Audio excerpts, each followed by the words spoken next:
Karena kemarin mungkin ada dosa yang belum sempat diselesaikan, salah pada kawan yang belum minta maaf, utang yang belum dilunasi. Allah kasih kesempatan lagi sekarang untuk hidup. Kalau sudah diberi kesempatan masih berbuat salah juga, dengan cara apa lagi mesti diberi kesempatan? Karena itu kita bersyukur saat mulai bangun. Alhamdulillahilladzi ahyana. Ya Allah, saya syukuri segala nikmat ini. Engkau hidupkan kembali saya setelah Engkau wafatkan sementara. Berjanji kita, ba'dama amatana wa ilaihin nusyur. Kalimatnya pakai nusyur.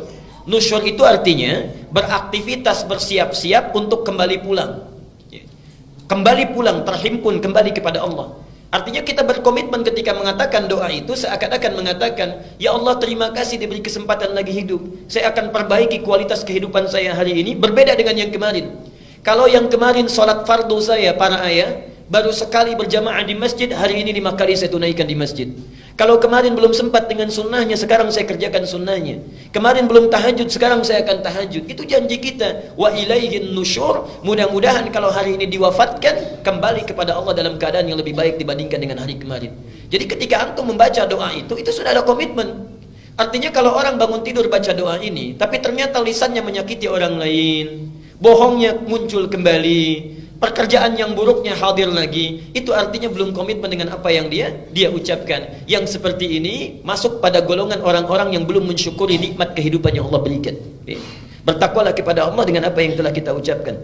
Kemudian yang terakhir, kalau saya sudah siap dengan komitmen itu, apa yang harus dilakukan? Diberikan tuntunan di 10 ayat terakhir di surah Ali Imran. 10 ayat terakhir di surah Ali Imran. Sudah hafal insyaallah? Alhamdulillah. Baik ya. InsyaAllah ada yang siap, ada yang senyum, ada yang tertawa. Ini artinya indikasi yang beraneka ragam, insyaAllah.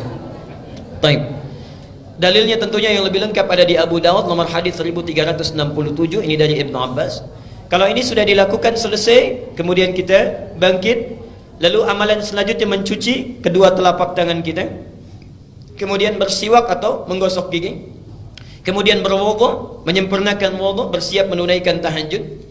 Ingat, yang ikut kajian sunnah Nabi ini artinya orang-orang yang sudah berkomitmen memperbaiki keadaan diri. Artinya dengan kata lain, sudah siap mengikuti segala yang Nabi tunjukkan sesuai dengan kadar kemampuannya. Kalau dalam materi ini ada materi tahajud, artinya sudah punya rencana, besok saya mesti tahajud. Begini sifat Nabi tahajudnya. Ya. Kemudian bangun, cuci kedua telapak tangannya, kemudian menggosok gigi, berwudu dengan sempurna. Bagi yang melakukan hubungan suami istri, bermandi janabah dulu, kemudian sebelum menghadap Allah dalam tahajudnya. Hadisnya telah saya terangkan. Baik, kemudian apa keutamaan salat tahajud? Ini juga sudah dibahas ya. Jadi kalau bisa bangunnya itu bukan bangunnya saat fajar. Yang bangun saat dipanggil salat fajar itu yang belum ikut kajian sunnah Nabi. Ya.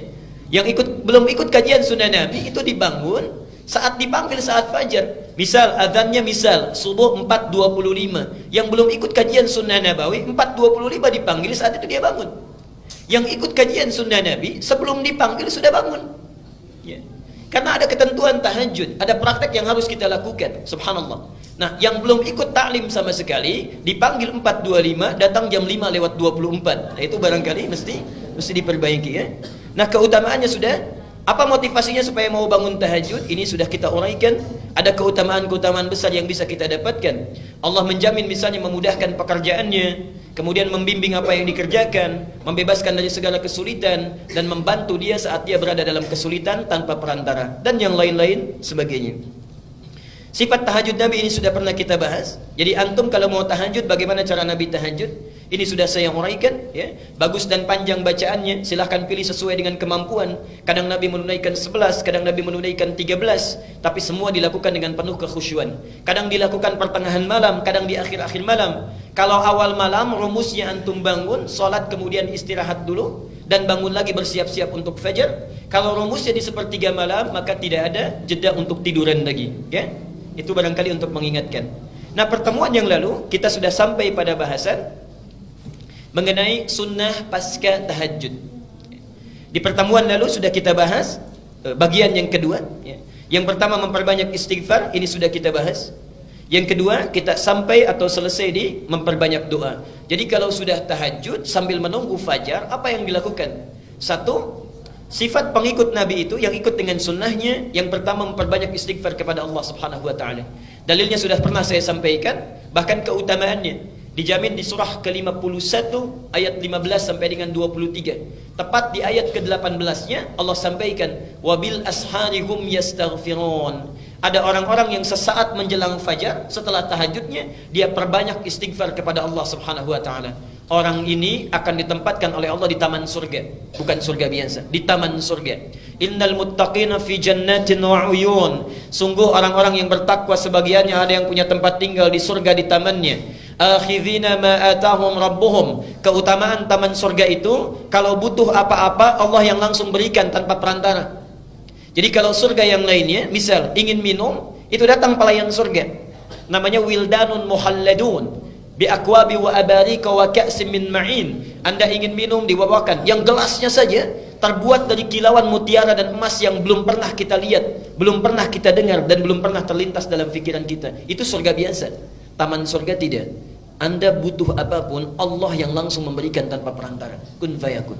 Akhidhina ma atahum rabbuhum innahum kanu qabla dzalika muhsinin. Mereka itu orang-orang baik saat di dunia. Apa amalannya? Kanu qalilan minal laili ma yahja'un. Satu, sedikit tidurnya, banyak tahajudnya.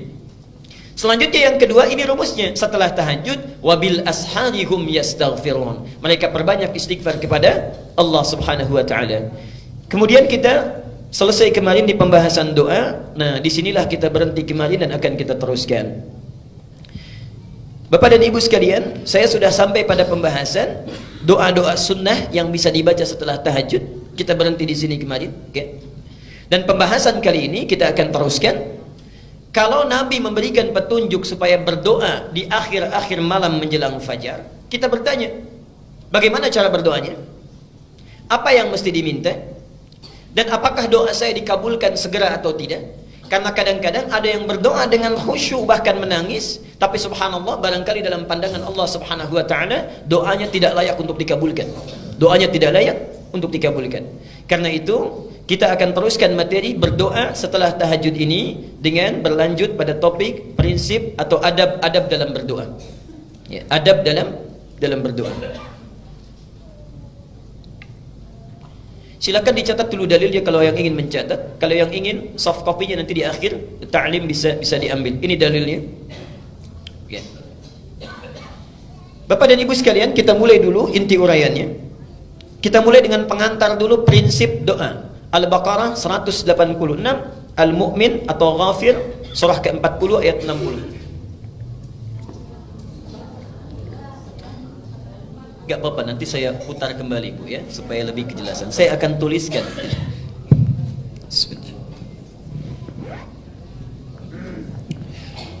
Maaf, kelihatan insya Allah. Apa yang dilihat? Saya belum nulis apa-apa. Ada? Bismillah. Pak, kalau saya menulis bisa jelas insya Allah? Taib ya. Buka Quran surah kedua Al-Baqarah ayat 186 dan Quran surah 40 Al-Mu'min ayat 60. Perhatikan prinsip doa yang pertama. Jadi ini indahnya teori Al-Quran. Sebelum diminta berdoa dijelaskan dulu ya. Prinsip doa seperti ini, keutamaannya seperti ini. Lalu diterangkan silahkan kalau ingin berdoa begini adabnya. Lalu ditunjukkan contoh orang-orang yang pernah berdoa begini, doanya seperti ini dan cara pengabulannya seperti ini. Kurang lengkap apa lagi ya. Prinsip yang pertama, perhatikan. Di dalam Al-Quran disebutkan setiap doa itu yang dipanjatkan oleh siapapun, prinsipnya umumnya pasti dikabulkan. Setiap doa yang dipanjatkan umumnya seharusnya selalu terkabul. Jadi prinsip utamanya, sepanjang kita meminta, seharusnya Allah pasti mengabulkan. Minta apa saja yang sifatnya wajar. Okay? Apa dalilnya? Mari kita lihat yang pertama. Baik. 1 Al-Baqarah ayat 186. Saya coba tuliskan untuk memberikan penjelasan. Kita hafal ayatnya insyaallah. Wa idza sa'alaka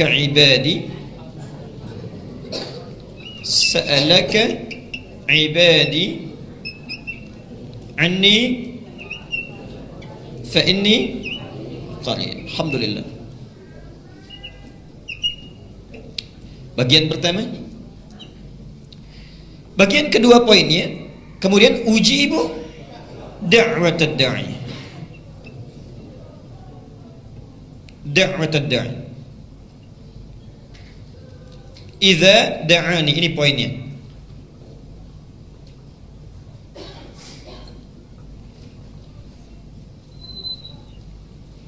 Perhatikan sebentarnya, lalu kita bandingkan dengan di Al-Mu'min atau Ghafir ayat ke-60. Di sini menggunakan kata ujibu, di surat Ghafir menggunakan, perhatikan. Wa qala rabbukum ud'uni astajib lakum. Astajib.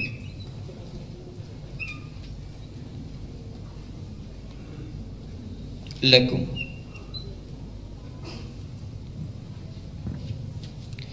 Lihat sini perbedaannya, saya tafsirkan pelan-pelan bagaimana indahnya Allah menguraikan kecenderungan manusia dan jawaban dari doa. Wa idza sa'alaka ibadi. Kalau kita sekedar melihat mushaf terjemahan, maka seringkali diartikan, dan bila hamba-hambaku bertanya kepadamu Muhammad, demikian ya terjemahannya. Nah, sekarang perhatikan ya. Untuk mengungkapkan kata bertanya, uniknya Al-Quran menggunakan kata sa'ala. Baik ya? Sa'ala. Sa'ala itu di Quran, termasuk di dalam bahasa Arab, dalam ilmu bahasa Arab, ternyata tidak hanya mengandung satu arti, bukan sekedar bertanya. Sa'ala itu juga bisa mengandung arti sesuatu yang ingin dimintakan. Jadi bisa berarti bertanya, bisa berarti meminta. Lihat uniknya bahasa Al-Quran. Ya akhi, mungkin as'al minka at-ta'am. Akhi, saudaraku, boleh enggak saya minta sedikit makanan? Mungkin as'al minka at-ta'am. Sa'ala. Perhatikan, ketika Allah menyebutkan kita yang mencari-cari Allah, lembut sekali isyaratnya. Ya Muhammad, jika ada hambaku bertanya kepadamu, ingin mencari-cari aku, saya ingin tanya, umumnya manusia kalau cari-cari Allah mau apa? Ada maunya. Kalau sedang tidak butuh, lupa. Tapi kalau sedang perlu sesuatu, pasti dicari itu. Tahajudnya rajin, puasanya rajin, mencoba mencari, mencoba menemukan Allah. Ya? Karena itu katanya menggunakan sa'ala. Dan hebatnya, biasanya,